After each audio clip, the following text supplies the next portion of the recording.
that night. We'll see you over on Peacock. And the mascot, I don't think the mascot will be there. Although, who knows? You never quite do know. Oh, it's a little freaky looking, to be quite honest with you.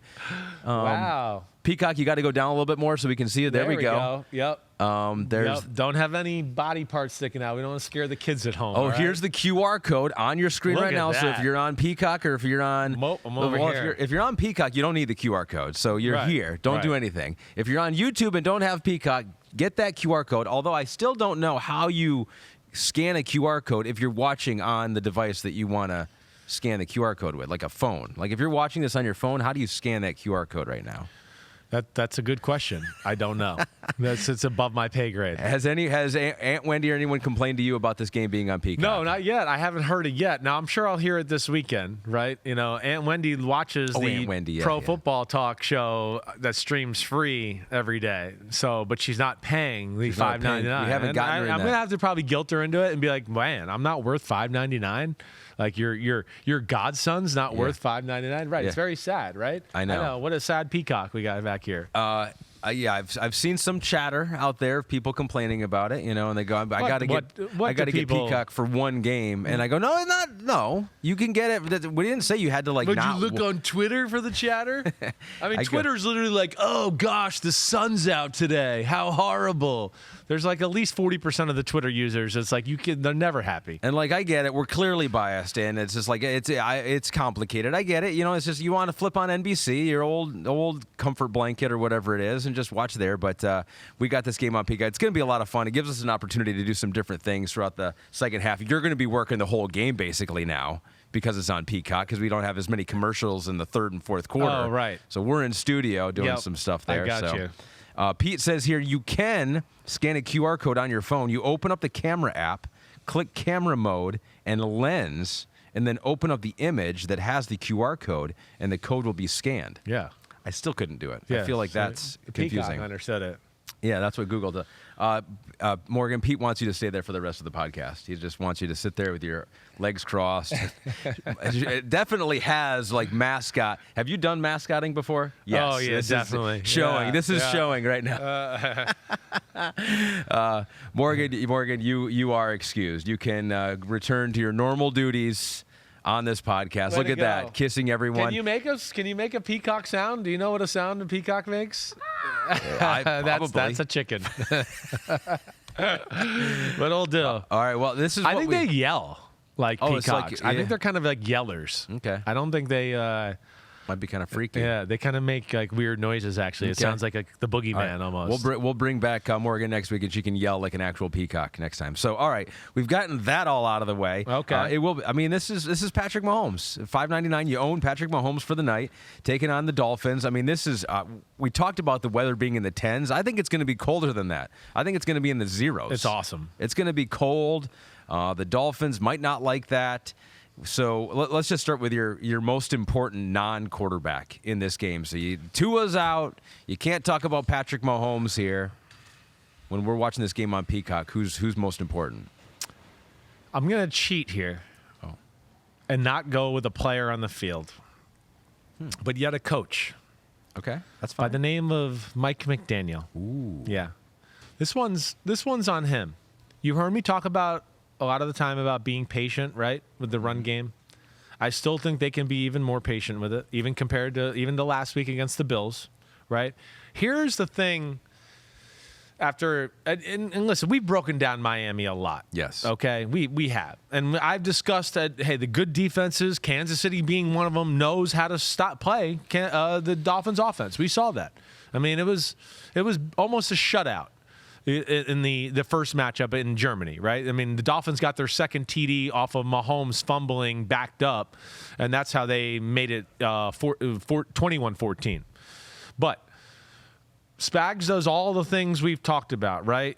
Tactical gambles, changing up coverages, understood, getting hands on receivers, not letting Tyreek Hill have free releases all the time, right? tactical, ooh, this is a crazy blitz, but I can't stop everything. Let me take a chance every now and then. Has the defensive line to make the game kind of gritty and physical, which the Dolphins don't like, right? There's all those things. They understood, like, take away screens, take away the toss sweep, right? And you take care of a lot of things in their offense, then you just worry about the middle throws like we talk about all the time, right? They understand all of that. Where I get into Mike McDaniel is this. I've never seen this, what I'm about to say, so pronounced ever. Like, I can't remember anything in recent history. They need to come up with a game plan purely on 2 deep, 1 deep. 2 deep, 1 deep. Hear me out here a little bit. When teams play 2 deep, they can't throw the ball. They can't. They're like an average throwing team when the teams play 2 deep. And, of course, everybody wants to play 2 deep on them because of the speed they have at receiver, right? Mm-hmm. They become, like, way below average, right? When teams play single safety, they can throw the ball, but they can't run the ball worth a lick. Like, they're not dominant enough up front to be able to go, like, they can't be outnumbered at all, right? If there's one extra guy, it's like, nope, it's not going to work. The play won't work. We're not good enough at it, right? So where I come to it, and I've been saying this about the 2 deep, run the ball, right? Stay patient with it. Don't let these teams continue to play safeties 30 yards deep, and we're still trying to throw the ball to Tyreek Hill, right? Call their bluff. He goes through periods of the game like that and does it. It's got to be the whole game, right? That people have caught on to them. And especially this week, cold weather, Tua's arm is below average for an NFL starting quarterback anyways. What do you think it's going to look like this week up there in that cold air, right? So this is where it's the most pronounced, the 2 touchdown drives that the Dolphins had the other night against Buffalo. I mean, it's literally that, right? 2 deep, ran the ball, successful. 1 deep, throw the ball, successful, right? Throw the ball versus 2 deep, not very good. Run the ball versus 1 deep, not very good, right? They need to be truly a 2 deep, 1 deep football team, package the offensive game plan like that, and Blue 45, send Tyreek Hill in motion, Blue 45, set hut, don't snap the ball, dummy snap count, let the safety show you what they're going to do, all right? Now get to the play, right? All right, coach. Oh, it's 2 deep. We're going to run the ball with what I said in the huddle. Oh, it's 1 deep. Here's the other check to it. We're going to throw the ball. I really believe like they have to stay true to that. It's as pronounced as I've ever seen a team that I can remember where I go, I've never seen a team that literally can't throw it against 2 deep, but, runs it well enough. Can't run it versus 1 deep, but can throw it. And I think that's where the game plan has to be, especially this week. See, now what they do a lot of the times too, they need to motion and use the dummy snap counts. They like to motion and say set hut, right? And snap the ball and be like, and everybody be like, oh no, the motion's so fast and all this is happening. Teams have figured that out. So I would act like, hey, we're going, here we go, set hut, and he goes across really fast like we're about to run the play and get the defense to show their hand a little bit. And now you can check, get to the play you need to get to. Wow. That was something that really jumped out to me watching the Kansas City game, watching last week against Buffalo, let alone, I've been on that already to a degree, but it just even hit home more after the Buffalo watch. That's interesting. Dynasty Mad says Raheem Mostert and Devon Achane versus Isaiah Pacheco. The game is going to be a battle in the trenches, he thinks. As everyone is writing Miami off, which is a mistake, says Dynasty Mad. I agree. Miami's Achilles heel is running to set up the pass and then never running again. I think they have an edge in this 100% in the depth over Kansas City. Let's go to our Inside the Numbers powered by AWS, and you can double click on this whole thought after I show you what Devon Achane has done this season. He recorded plus 279 rushing yards over expected, the second most in the NFL, despite totaling just 103 carries. He also averaged a league-high 4.4 yards after contact per carry, the only running back under 200 pounds to rank within the top 10. He's an explosive threat, for sure. He is. Once you get him the ball, he can break a tackle, and then he can go 100 yards. And so only Christian McCaffrey had more yards over expected. And again, this means like where the defenders are, where you are, how big the hole is. I can see all that. Listen, he's got great power. He's got great strength for his size. There's no doubt about that. Now, like hey, let's not just read stats and go, oh, well, he's a power back, right? There's some context to this here. Like, I know Isaiah Pacheco's not there, right? I'm still taking Isaiah Pacheco to run up the middle and break more tackles than Devon Achane, right? Achane's the man, but let's just think about what they do, right? Almost, he's not doing that within running up the middle. They get out on the edge, right? Usually he's in space. He gets arm tackled a lot, or he gets people flying to go, oh, gosh, we got to get outside to get him. I'm running like crazy. Oh, no, he's stopping, and now I have to put the brakes on, and, oh, he ran through my arm tackle, right? Mm-hmm. It's not like Jerome Bettis, like he's like boom, boom, boom, boom, boom. So, there's some context to that, and that they get him in spots that help him and are conducive for success for Devon Achane, which they should to that. And he's done an incredible job. But, yeah, that is one of the keys to this game is running the ball. And our man at Dynasty Mad, like I'm proud of some of our comments so far from the homies. Like he said it right. Miami's Achilles heel is running to set up the pass and then never running again. It is kind of that way, and they need to be better at that. Hopefully the cold weather will do that to them, and hopefully the fact that they see this and how Kansas City defended them the first time, and they realize, oh, we didn't run the ball enough that day, and we got to change a few things up here. I don't know that they have learned that lesson because it was just last week. I mean, you look at the rushing attempts in the first half versus the second half. They had 17 in the first half. They had 3 in the second half. This is some of it's game flow. I get it. Some of it's game flow and whatever, and you're 3 now. It's you get it, but it's like you don't get it. If you watch it with me, you'd be like, well, I don't get it, actually, Chris. I don't understand. Like, what are they doing? And I think to my point there, too, where, like, if they have one negative run, they kind of get scared. They're like, oh, no, I don't know if we can do this again, right? It's scary, right? Where this is, again, where I'm talking about the motions with the dummy snap counts to help them, because a few of the runs in the second half, too, where I think they got scared, like Buffalo tricked them, right? They thought there was going to be 2 deep. They say set hut, and then at the last second, Poyer or Micah Hyde rolled down, and now it's, oh, crap, there's one more guy in the box, and the run game goes for nothing. So I'm a big believer in that. I'm going to continue to hammer that home even when our pregame show on Saturday afternoon. So let's get some of the homies. Most important non-quarterback, Tyler Z says, sup, homies. Sup, Tyler. What's up? My most important non-quarterback is Chris Jones. He said today it's possibly his last ride at Arrowhead, and they got to step up this week in the freezing cold and put some pressure on Tua and the Dolphins. Love the pod. Keep up the great work. Thanks. I agreed there. And in Chiefs' perfect world, if I'm them to reverse this, I'm playing cover 2 and going, my front 7 will kick the shit out of you no matter what, and we're not going to take the chance, right? Yeah. Because, like, this matchup, I said to you on Sunday, right, who should Kansas City be rooting for?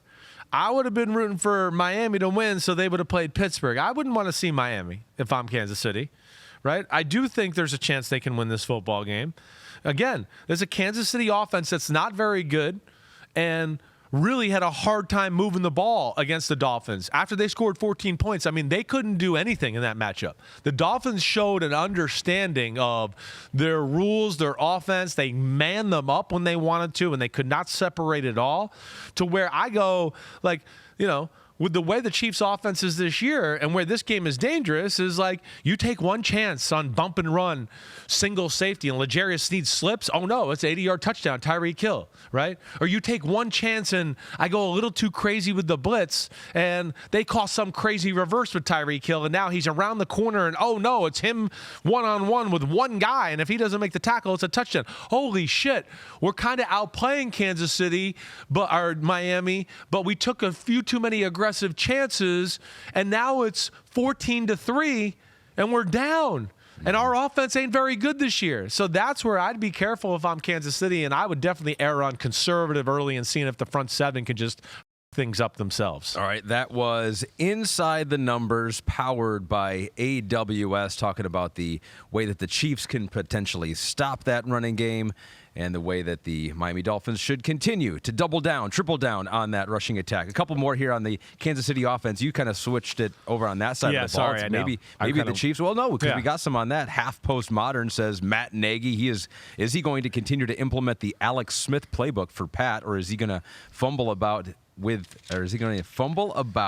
his terrible plays that didn't work in Chicago either? Fumble about. I've never heard that turn of phrase here on the. It does sound he might be British. That's a good point.